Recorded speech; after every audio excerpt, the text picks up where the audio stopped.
আসসালামু আলাইকুম রহমতুল্লাহি ওবরকাতুহু। সম্মানিত দর্শক, শেখ হাসিনার দেশে ফেরা নিয়ে আলোচনা চলছে, বিতর্ক চলছে এবং পক্ষ এবং বিপক্ষে নানা রকম যুক্তি তুলে ধরা হচ্ছে।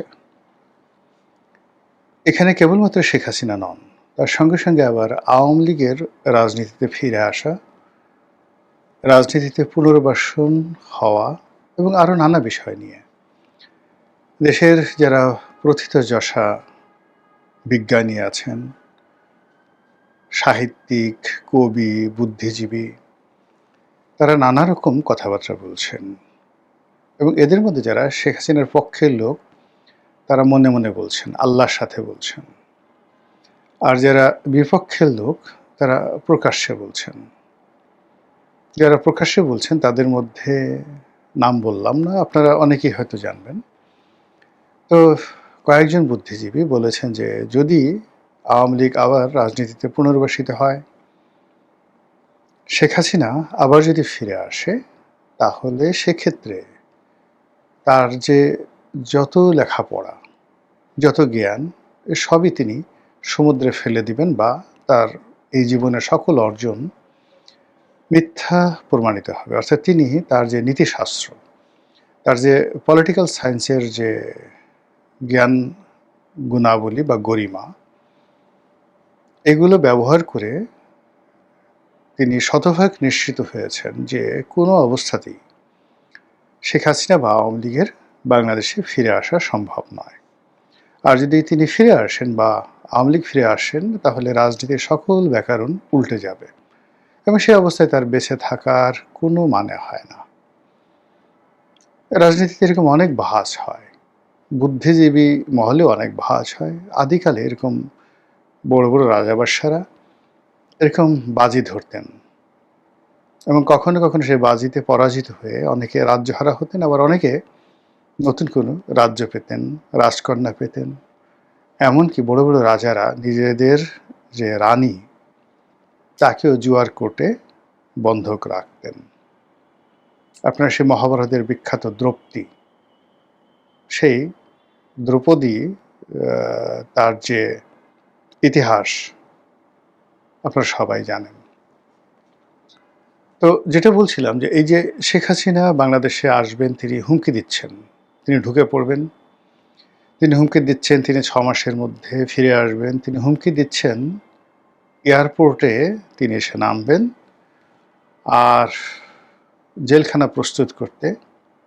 আর যেহেতু তিনি ফাঁসির আসামি, ইতিমধ্যে তাকে ফাঁসি দেওয়া হয়ে গেছে, কাজেই সে ফাঁসি কার্যকর করার জন্য ফাঁসির মঞ্চ তৈরি করতে তিনি সরকারকে অনুরোধ করেছেন, নির্দেশনা দিয়েছেন, হুমকি দিয়েছেন, হোয়াট এভার মেবি। আর এগুলো নিয়ে সরকার ঠিক কথার কথা নয়, সরকার এটাকে খুব সিরিয়াসলি গ্রহণ করেছে। তাদের একাংশ বলছে যে ঠিক আছে, উনি যদি আসেন ন্যায় বিচার পাবেন। মানে তাকে যেভাবে ফাঁসির আসামি করা হয়েছে, যেভাবে তাকে ফাঁসি দেওয়া হবে, ওটা নিয়ম মেনে তাকে ফাঁসি দেওয়া হবে। ঠিক ক্রস ফায়ার দেওয়া হবে না বা তাকে ঠিক যেটাকে বলা হয় ইলেকট্রিক চেয়ারে বসানো হবে না। আমাদের দেশে গতানুগতিকভাবে নিয়ম মেনে অতীতে যেভাবে কর্নেল তাহেরকে ফাঁসি দেওয়া হয়েছে, অতীতে যেভাবে কাদের মোল্লা, মতিউর রহমান নিজামী, তারপর সেই যে মীর কাসিম আলী, তাদেরকে যেভাবে নিয়ম মেনে ফাঁসি দেওয়া হয়েছে, শেখ হাসিনাকে ওইভাবে ফাঁসি দেওয়া হবে। ফাঁসির আগের রাতে তার কাছে জিজ্ঞাসা করা হবে আপনি কি খাবেন। ফাঁসির দড়িতে চড়ানোর আগে তার শরীরের টেম্পারেচার মাপা হবে, তিনি সুস্থ আছেন কিনা। এরপর তার যারা আত্মীয় স্বজনরা আছেন তাদের সবাইকে শেষবারের মতো দেখা সাক্ষাৎ করতে দেওয়া হবে। এখন শেখ হাসিনা যে অবস্থায় আছেন, সরকারের যে কর্তা ব্যক্তিরা তাকে যে বলছেন যে তার প্রতি অন্যায় করা হবে না, অবিচার করা হবে না এবং তাকে এক্সট্রা জুডিশিয়াল কোনো কিছু করা হবে না। তো এখন শেখ হাসিনার যে অবস্থান, সে অবস্থান অনুযায়ী জুডিশিয়াল প্রসিডিউর বলতে মূলত জেলখানায় ঢোকানোর আগ পর্যন্ত একটা প্রসিডিউর আছে। সেটা হলো তাকে পুলিশের জিম্মায় নেওয়া, তাকে পুলিশের কাস্টডিতে নেওয়া, নিরাপদে তাকে জেলখানায় পৌঁছে দেওয়া, এবং এটা ঢাকা এয়ারপোর্ট থেকে খুব সহজে সম্ভব। এর কারণ হলো এয়ারপোর্ট খুব রেস্ট্রিক্টেড একটা এলাকা। এই এলাকাতে আপনি বাইরে যতই লাফালাফি করুন না কেন, কিন্তু এয়ারপোর্টের ভিতরে আপনি সহজে ঢুকতে পারবেন না। আবার এয়ারপোর্টের ভিতর দিয়ে একটি অংশ আছে যেখানে সামরিক বিমান ওঠানামা করে, এবং ওই অঞ্চল, সামরিক বিমান যেখান দিয়ে ওঠানামা করে, সেই অঞ্চল দিয়ে হয়তো শেখ হাসিনাকে ভারতে পাঠানো হয়েছে। তো শেখ হাসিনা যদি আসেন তাহলে সেই সামরিক অঞ্চলেই তাকে ল্যান্ড করা হবে, এবং সেখান থেকে যদি সরকার চায় তাকে নিরাপদ আশ্রয়ে ক্যান্টনমেন্টের ভিতরে নিয়ে যাওয়া হতে পারে। তারপর ক্যান্টনমেন্ট থেকে আবার হেলিকপ্টারে করে তাকে জেলখানায় নেওয়া যেতে পারে, এবং বেগম জিয়াকে যে জেলখানাতে নিঃসঙ্গভাবে রাখা হয়েছিল, ঠিক সেইভাবে তাকে ঢাকা কেন্দ্রীয় নাজিমউদ্দিন রোডে যে কেন্দ্রীয় কারাগার ছিল সাবেক, সেখানেও তাকে রাখা হতে পারে, যাতে কোনো অপ্রীতিকর ঘটনা না ঘটে। সেক্ষেত্রে তাকে হেলিকপ্টারে করেও নেওয়া যেতে পারে। এগুলো হলো কোনো এক্সট্রা জুডিশিয়াল অ্যাক্টিভিটিস হবে না, তার একটা ইতিবাচক দিক। তো এগুলো নিয়ে আলাপ আলোচনা হচ্ছে, তার সঙ্গে সঙ্গে আবার ভয়ও পাচ্ছে অনেকে যে যদি এসে যায়, যদি সব কিছু ঠিক মতো না থাকে, যদি আইনশৃঙ্খলা রক্ষা করা না যায়, বা আরও অনেক যে ভৌতিক কাণ্ড রয়েছে। বাংলাদেশে তো আসলে জিন ভূতের অভাব নেই, প্রতিটি বট গাছে একটা করে জিন আছে। তারপর আরও অনেক ছোট ছোট গাছ আছে গ্রামগঞ্জে, সেখানে অসংখ্য জিন বসবাস করে। কোনো কোনো জিন নাকি আবার সন্ধ্যার পরে সাপ হয়ে যায়, এবং রাস্তার মাঝে চিত হয়ে শুয়ে থাকে জিন। এরপরে ভূত তো আছেই, ভূতের সাথে সাথে আবার প্রেত, যেটাকে আমরা পেতনি বলি। তো সেই ভূত এবং প্রেত আছে। ভূত ভয় দেখায়, আর পেতনি যেগুলো মহিলা ভূত, সেগুলো মাছ খায়। বিশেষ করে জেলেদের সঙ্গে তাদের ভীষণ রকম ভাবসাব আছে।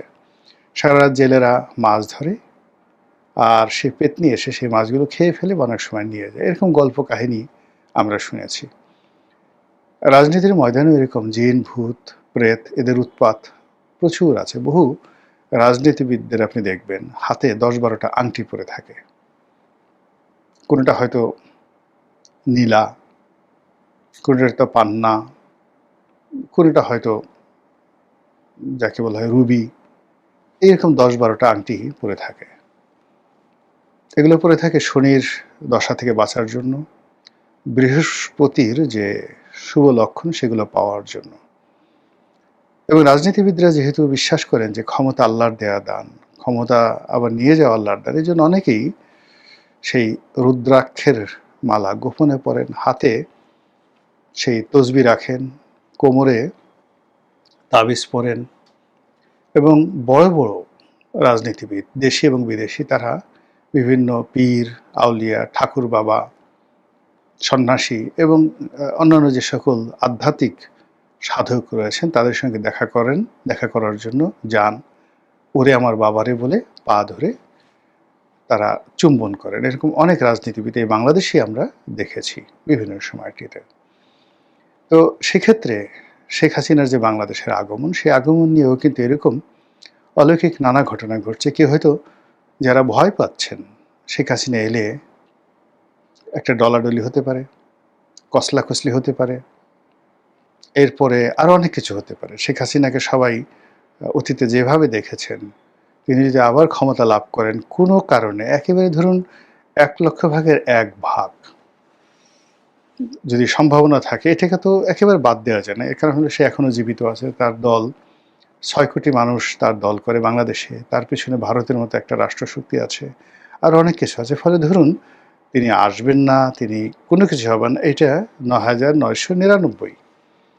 কিন্তু যদি সেই 9,999 এর পরে ওই যে একটি সংখ্যা থাকে, 1,00,000 ভাগের 1 ভাগ, এটারও কোনো সম্ভাবনা থাকে, এবং তিনি যদি আসেন তাহলে আমার কি হবে?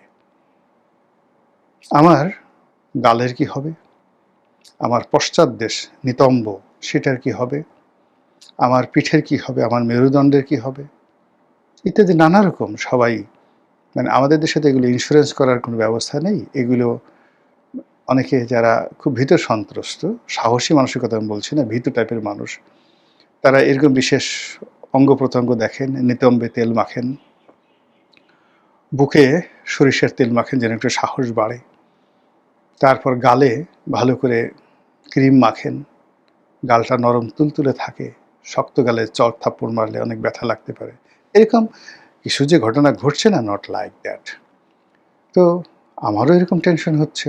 সেই টেনশনে আমি হঠাৎ করে এই ChatGPT বা যেটা গুগলের জেমিনি আছে, তাকে জিজ্ঞাসা করলাম যে আসলে শেখ হাসিনার কি কোনো আসার সম্ভাবনা আছে? অবাক করার ব্যাপার হলো সে অনেকগুলো সম্ভাবনার কথা বলল, যে এই সম্ভাবনা ঘটতে পারে এবং এই সম্ভাবনায় সে আসতে পারে। এবং সেগুলো শুনে তো আমি রীতিমতো অবাক। মানে ChatGPT বা AI সে কি করে জানলো যে ভারত এবং বাংলাদেশের মধ্যে পর্দার আড়ালে কি সম্পর্ক হচ্ছে? আর প্রকাশ্যে কি ধরনের দ্বন্দ্ব এবং সংঘাত হচ্ছে? নরেন্দ্র মোদীর সঙ্গে শেখ হাসিনার কি সম্পর্ক? বর্তমান বিজেপি এবং পশ্চিমবঙ্গ সরকারের সঙ্গে আওয়ামী লীগের কি সম্পর্ক? সীমান্তে কি ঘটতে পারে? এয়ারপোর্টে কি ঘটতে পারে? আর সরকার তাদের যে স্বাভাবিক সরকারি যে প্রোটোকল, সেই প্রোটোকল অনুযায়ী শেখ হাসিনাকে যদি বন্দী প্রত্যাবর্তন আইন মেনে আনে, তাহলে কিভাবে শেখ হাসিনা আসতে পারে? আর যদি আইন ভঙ্গ করে শেখ হাসিনা বাংলাদেশে ঢুকতে চায়, তাহলে কি পরিণতি হতে পারে? এই ডিটেলস, ইন ডিটেলস জেমিনি এবং ChatGPT কি করে জানলো? আপনাকে আগে প্রশ্ন করতে হবে। খুব মানে এখানে প্রশ্নের ধরনের উপর নির্ভর করবে যে আপনি প্রশ্ন করে দেখেন ChatGPT-কে যে শেখ হাসিনার অতীতের যে রেকর্ড, 17 বছর সে যেভাবে চালিয়েছে, 40 বছর যেভাবে সে দল চালিয়েছে, তার যে ব্যক্তিগত চরিত্র, সে অনুযায়ী সে যে কথাগুলো বলছে বাংলাদেশে টুস করে ঢুকে পড়বে, তারপর সে 6 মাসের মধ্যে বাংলাদেশে আসবে, এই কথা কতটা যৌক্তিক বা এটা সম্ভব কিনা? জাস্ট এই প্রশ্নটা করে দেখেন, দেখেন ChatGPT কি বলে। তারপরে জিজ্ঞাসা করেন যে বাংলাদেশ সরকার তাকে কি বৈধভাবে ফেরত আনতে পারবে? তারপর জিজ্ঞেস করেন নরেন্দ্র মোদী ভারত এখন যেভাবে বাংলাদেশের সাথে সম্পর্ক যাচ্ছে, তাতে করে শেখ হাসিনাকে কি তারা নিয়ম মেনে প্রত্যাবর্তন মানে প্রত্যার্পণ করবে কিনা? এই প্রশ্নগুলো ৩-৪টা প্রশ্ন করে দেখেন, আপনি যে উত্তর পাবেন, আমার বিশ্বাস যে আপনি অবাক হয়ে যাবেন যে টেকনোলজি কোথায় চলে আসছে। তো এই যদি হয় কম্পিউটারের মন্তব্য, রোবোটিক মন্তব্য, AI এর আর্টিফিশিয়াল ইন্টেলিজেন্সের বুদ্ধি, তাহলে মানুষের যে স্বাভাবিক ধীমান রয়েছে, ধীমান যেটা মানুষকে বলা হয় যে প্রজ্ঞাবান, মানুষের যে জাদুমন্ত্র করার ক্ষমতা রয়েছে, মানুষ যেভাবে ভবিষ্যৎ বলে দিতে পারে, এই যে শত শত নয় হাজার হাজার বছর ধরে জ্যোতিষশাস্ত্র যেভাবে চর্চিত হয়ে আসছে, যেখানে 1000 বছর পরে পৃথিবীতে কি হবে সেই জিনিসগুলো নির্ভুলভাবে বলে দেওয়া হয়েছে এবং সেভাবেই ঘটছে। হজরত ইব্রাহিম আলাইহিসসালামের জমানাতে বলে দেওয়া হয়েছিল 570 খ্রিস্টাব্দে আরবের কোন এলাকাতে মুহাম্মদ রাসূলুল্লাহ সাল্লাল্লাহু আলাইহি ওয়াসাল্লাম আসবেন। পারস্যের সম্রাট নওশেরওয়া তিনি স্বপ্নে দেখেছিলেন যে তার প্রাসাদ ভেঙে চুরমার হয়ে যাচ্ছে। কেন হচ্ছে তিনি সেটা জানার জন্য সারা দুনিয়ার জ্যোতিষীদেরকে খোঁজ করলেন এবং ওই জামানাতে প্রায় 700 বছর যার জীবন ছিল, তার নাম হলো সাতিহ। তিনি একজন বিখ্যাত, যাকে বলা হয় এরকম আধ্যাত্মিক পুরুষ ছিলেন। তার মস্তিষ্ক ছাড়া সারা শরীরে শুধু মাংসপিণ্ড ছিল, কোনো হাড্ডি ছিল না। সিরিয়ার দামেস্ক নগরীতে তিনি বসবাস করতেন। যেদিন আল্লাহ রাসূল জন্ম নিলেন 570 খ্রিস্টাব্দের 12ই রবিউল আউয়াল, সেই দিনই পারস্যের সম্রাট নওশেরওয়া যে স্বপ্নটি দেখলেন, দুর্বোধ্য স্বপ্ন, এই স্বপ্নের ব্যাখ্যা তিনি জানতে চাইলেন। এবং সাথী যখন তিনি প্রায় মৃত্যুপ্রায়, মানে তাকে অন্তর্জলী যাত্রার জন্য নিয়ে যাওয়া হচ্ছে, সম্রাটের ফরমান যখন তার কাছে গেল, তিনি ব্যাখ্যা দিয়ে বললেন যে আরবের মক্কা নগরীতে এক শিশুর জন্ম হয়েছে, যে শিশু আগামীতে নবী হবেন এবং যে শিশু বাদশাহ হবেন,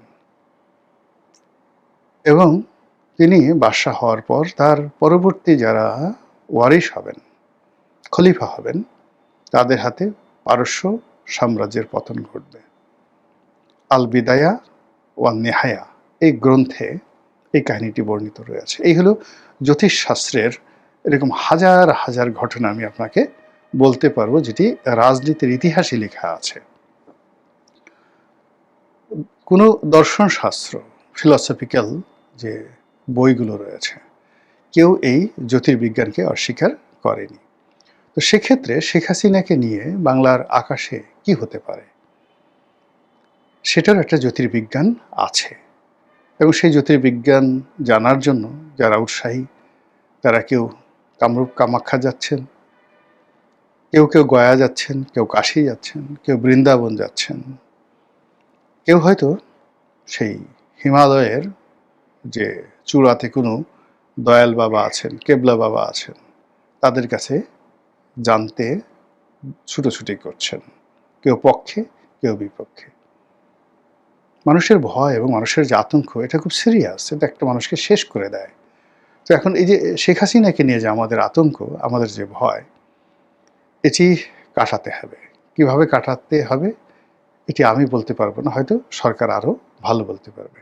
কিন্তু বাস্তবতা হলো আমরা কেউই এখনো পর্যন্ত শেখ হাসিনার আতঙ্ক থেকে নিজেকে বিযুক্ত এবং বিমুক্ত করতে পারছি না। মহান আল্লাহ আমাদের সবাইকে হেদায়েত দান করুন এবং হেফাজত করুন। আসসালামু আলাইকুম ওয়া রাহমাতুল্লাহি ওয়া বারাকাতুহু।